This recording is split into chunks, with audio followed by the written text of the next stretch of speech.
Great Exuma is a beautiful island with tons of gorgeous beaches, snorkeling, boating, and restaurants.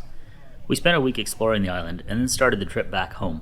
Join us as I share some of our Exuma adventure and then deal with an electrical problem and radios crapping out on me on the way back to Florida.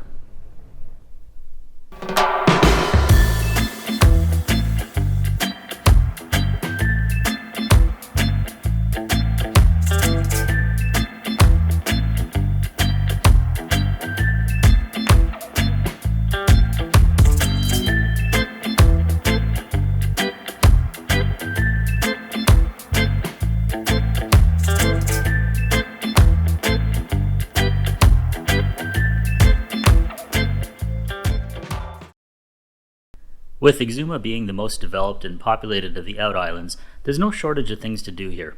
Starting right at the apartment we rented in the heart of town, the Georgetown Harbor View. It was located on the water right at the entrance to Victoria Harbor, with a view across the water to Stocking Island. We spent hours just standing on the balcony and looking down into the water, where we could see all sorts of sea life swimming around, including turtles, rays, a nurse shark, nurse sharks, and even a blacktip shark.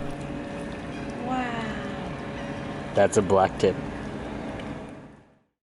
Stocking Island is just across the harbor from Georgetown, and we walked over to Elvis's water taxi for the 10-minute ride over there for a quick day trip to snorkel and hang out at the most famous restaurant there, the Chat and Chill Beach Bar and Grill. Their most popular dish is a conch salad, and they shell the conch right on the beach, tossing the shells onto a giant pile by the water.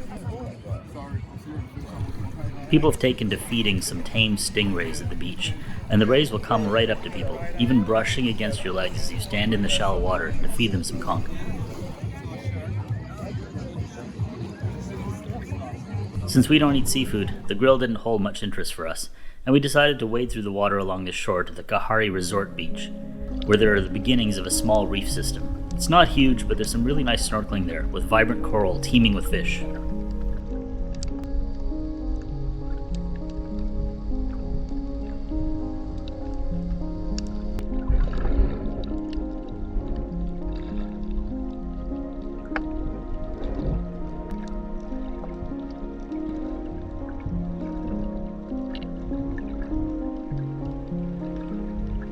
A little way up the shore is Turtle Beach, where people wade out into the water and feed some local sea turtles lettuce and other greens. Just like the rays, these turtles have become quite comfortable around humans, and will swim right up to you and eat lettuce right out of your hands at times.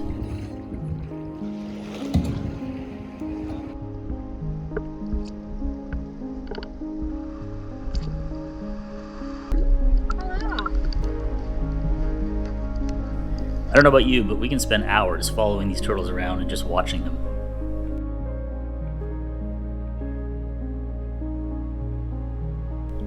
A little farther north is a small protected bay where there's a well-known fish hatchery. I'm not sure what we were expecting to see there, but we certainly were not expecting to have a small group of about a dozen tiny baby fish glue themselves to us for nearly an hour as we snorkeled around. They were unbearably cute and completely fearless. At times they were practically bumping into my mask and snorkel, and they seemed to enjoy riding in our wake as we lumbered along in the water.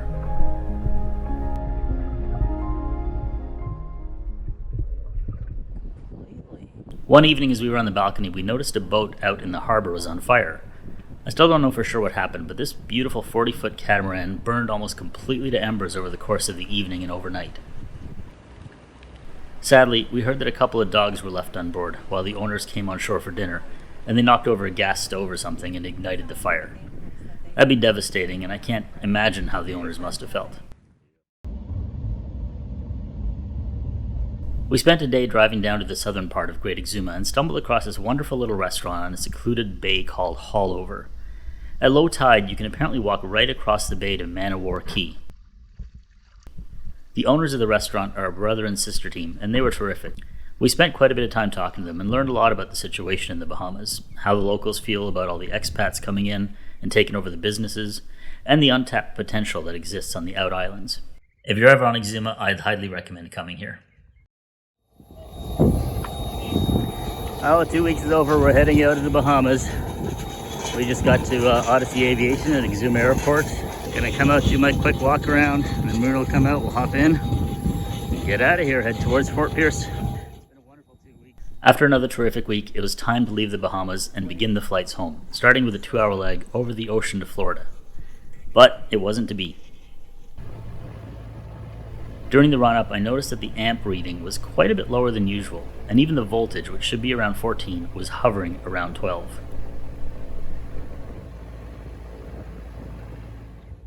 Check the power, I've checked the circuit breaker. The wires are alright. It's generating some current, just not enough, and I don't know why, so got a mechanic coming out here, but God knows how long that'll take. So that's not something you can check here? No, I'm not a avionic or electronic person. I'm an ASP, engine or for FM. That is easy in my everything. Exuma Tower, Charlie Golf, Charlie Foxtrot, Whiskey, back, cracking runway 12. The A&P, Ken, seemed pretty sure that I'd have no trouble getting to Florida, and he recommended we do that because he wasn't able to work on electrical problems. I called up my own mechanic at home to get his opinion, and after some discussion we agreed it was probably safe enough. So, after some time thinking through what to watch for, reviewing my emergency procedures, and centering myself, we got back in Oscar for the 2-hour flight to Fort Pierce. I spent a lot of time going back and forth on which airport to go to in Florida. I was debating between a large airport like Fort Lauderdale Executive or Palm Beach International, which were more likely to have mechanics on staff over the weekend, or stick with Fort Pierce, which was an airport I was now familiar with and had already filed my international flight plan and U.S. Customs pre-clearance for. Ultimately, I decided to stick with Fort Pierce, even if it meant I'd be waiting until the following Monday before I could get the plane looked at. Exuma Tower, Charlie Golf, Charlie Foxtrot, Whiskey, lined up, ready to go. Request permission for takeoff. This is question on the bot. Charlie Golf, Charlie Foxtrot, Whiskey on the roll.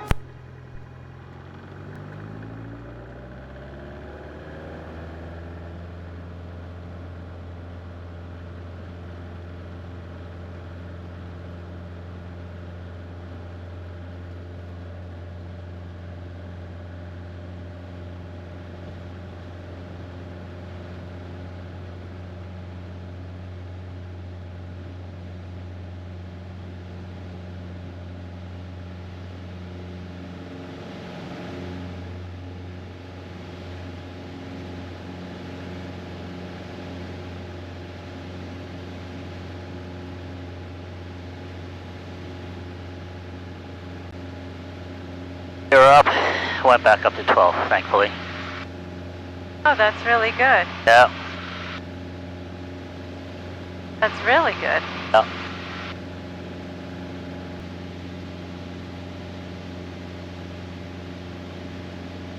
Exuma Tower, Charlie Golf, Charlie Foxtrot, Whiskey, up and clear of the field.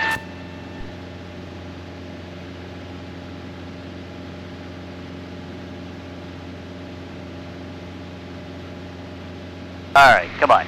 Give me some good visibility, give me some high clouds. Don't need too many challenges at once.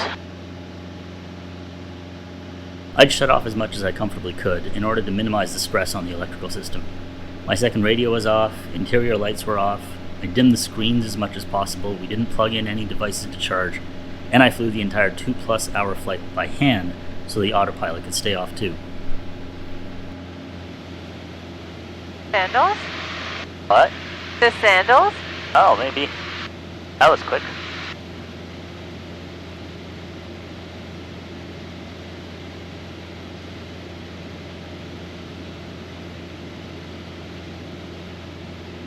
How do you feel about these clouds?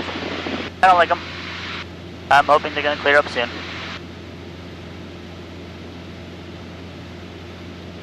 I could go above them.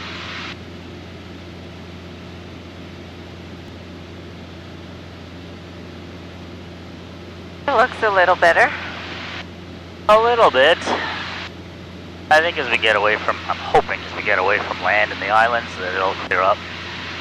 Those high clouds are awesome. I'd love to be up there. I'm gonna try climbing up over them. Yeah? Yeah, we can always turn around and come back if we have to. Very thin layer. And quite scattered.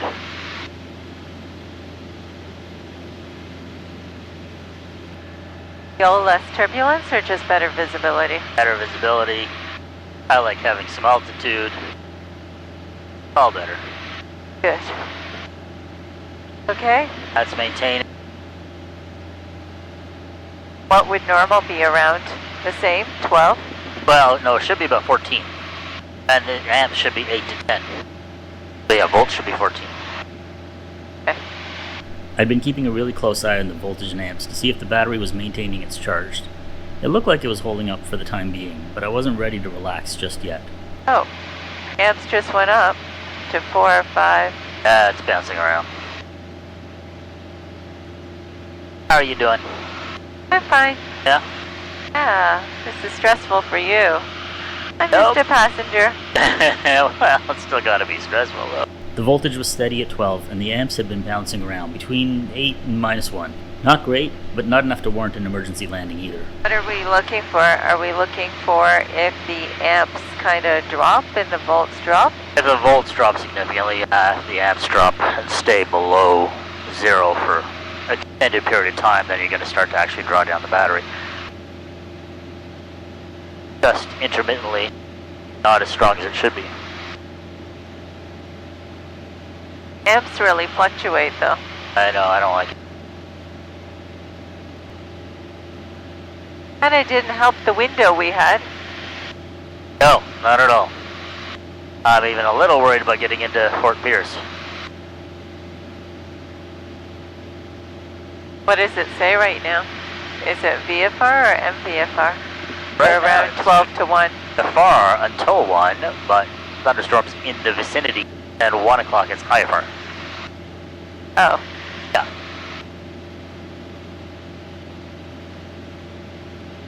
And we're destined to land at 1:15? No, because we're climbing, so we're going slow. Right. So once we level off and speed It up, should be that'll 12:45. hopefully. Ish. Oh.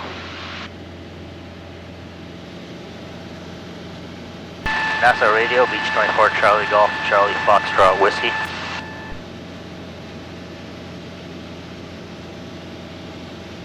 Charlie Golf, Charlie Foxtrot Whiskey, NASA radio.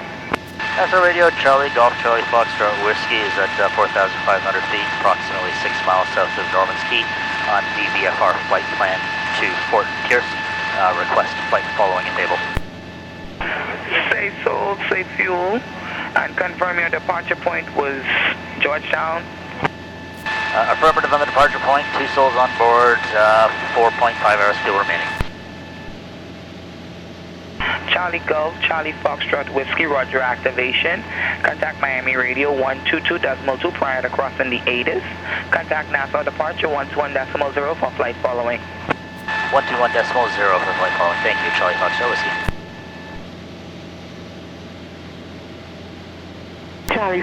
Charlie Golf, Charlie Foster Whiskey, radar contact 3930 South Nassau, QNH 3020, and verify the en route altitude 6,500.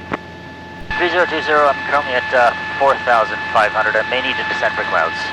Roger. For flight following, you're going to have to be at least 6,005 and above. Alright, I'll climb that for now. Roger. Roger, 0217. Charlie Golf, Charlie Foster Whiskey, contact Miami 1257. Over to Miami, 12517. Thanks, have a good day. Charlie Fox Whiskey. Roger. Charlie 60 Mike India, contact tower. 95, thanks. 12-6. Miami Center, Beach 24, Charlie Golf, Charlie Foxtrot Whiskey. Charlie Golf, Charlie Foxtrot Whiskey, Miami Center, roger, NASA altimeter 3019er. 3019. And Charlie Golf, Charlie Foxtrot Whiskey, just going to confirm that my flight plan was updated for arrival time and ATIS entry time.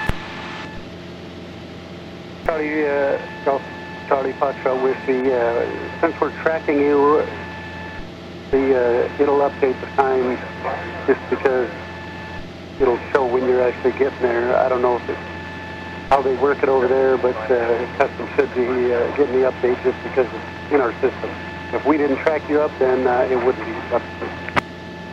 Alright, thank you, appreciate it. Charlie Fox Whiskey.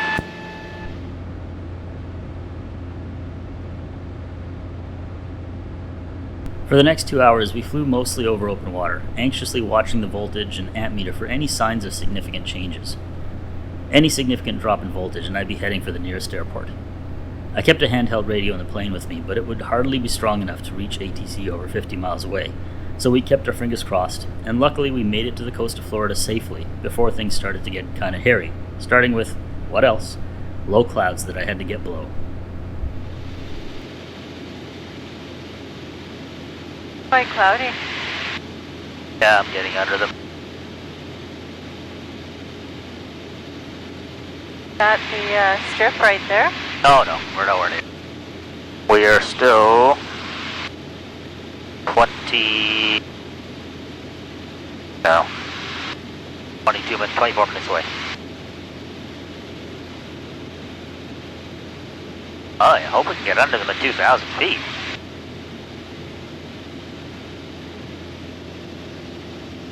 And Palm Beach Field in sight. Charlie Golf, Charlie Foxtrot Whiskey. You said pass inside the numbers. Charlie Golf, Charlie Foxtrot Whiskey, Roger. And looks like you're descending. Can you maintain VFR at 2,000 at least, or are you unable? Unable at 2,000, but I can at 1,500. Okay, in that case, I'll need you to go east towards the shoreline of VFR, 1 mile east at or below 1,000, or just east of the shoreline at or below 500. You said east of the shoreline at or below 500? Yes, sir. Affirmative. He wants us really low. Fine by me.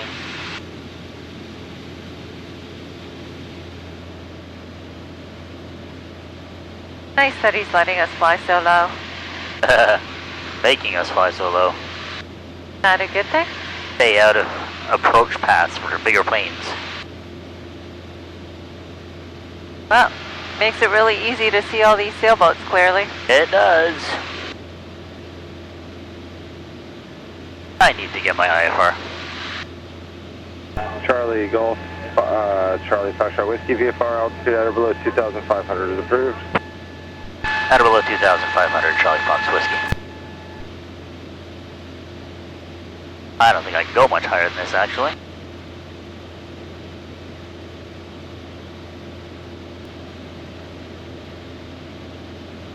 Amps are in the negative again. Yep. Oh, quite a lot. What is going on there? Yeah. Huh. What changed? Oh, it's becoming slightly more positive. Okay. Fuel boost, I want to change the fuel tank.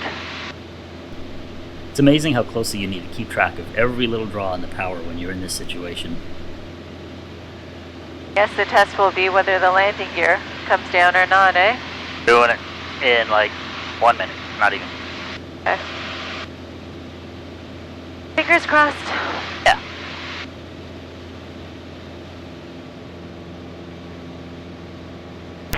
Charlie Foxtrot Whiskey, Fort Pierce Airport, about 10 to 11 o'clock and 6 miles. Airport in sight, Charlie Fox Whiskey. Say that again? Airport in sight.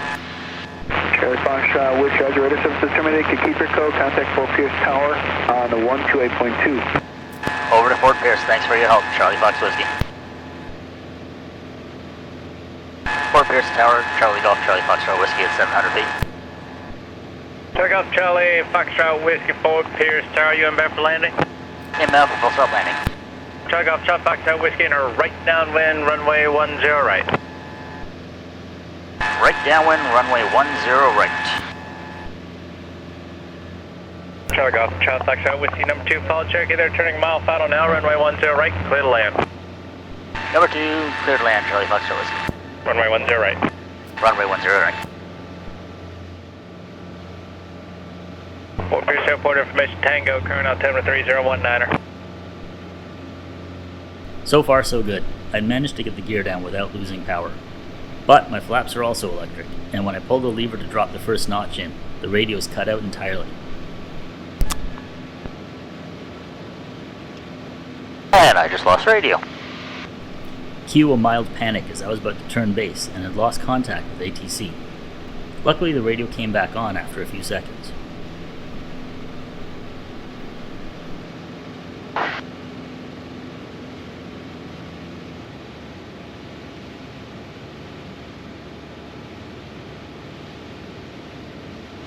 Can you change this to 119.55?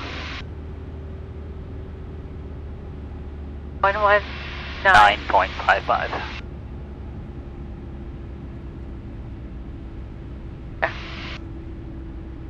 Want to change it? Nope, not until after we're clear of the runway. It was my worst landing in a while, but I did not care one bit. Charlie Golf, Charlie Foxtrot Whiskey, turn right to taxiway Bravo, contact ground 119.55, good day. Alpha Bravo, contact ground 1 off Charlie Foxtrot Whiskey.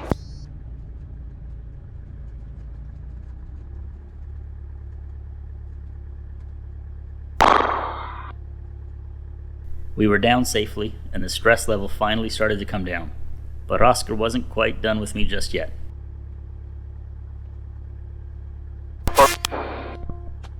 Contact you have Tango. At this point, the radio just would not come back on properly. I could hear a bit, but I couldn't transmit. The controller asked if I was having radio issues, and instructed me to key the mic twice if I could hear him. Luckily that worked, and he was able to give me instructions to taxi over to customs. I wish I'd thought of it earlier, but I finally remembered the handheld radio tucked in the back. Can you reach into the ditch bag, and there should be a radio, one of the outside pockets.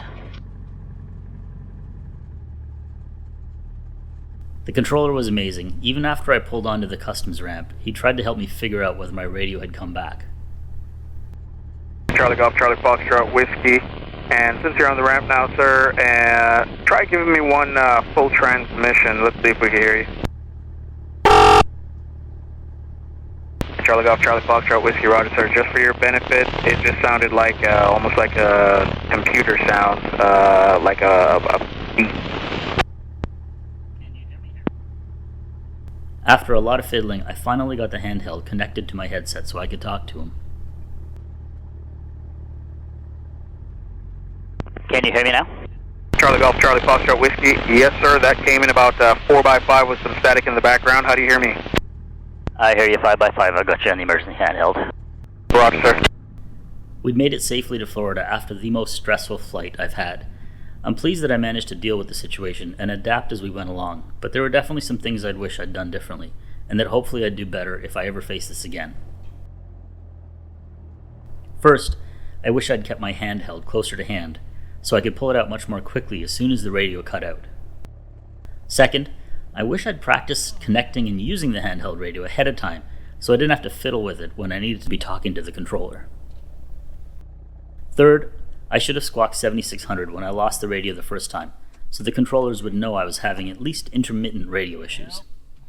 Fourth, and this is the biggest one in retrospect, I should have told the controller starting right in Exuma that I had an electrical problem and might possibly lose my radio and transponder. That last controller in Fort Pierce was incredibly helpful and thoughtful, and I'm sure the tower controller could have helped me out too when my radio cut out the first time. But even if there was nothing he could do, at least he would know why I wasn't responding. So that's it.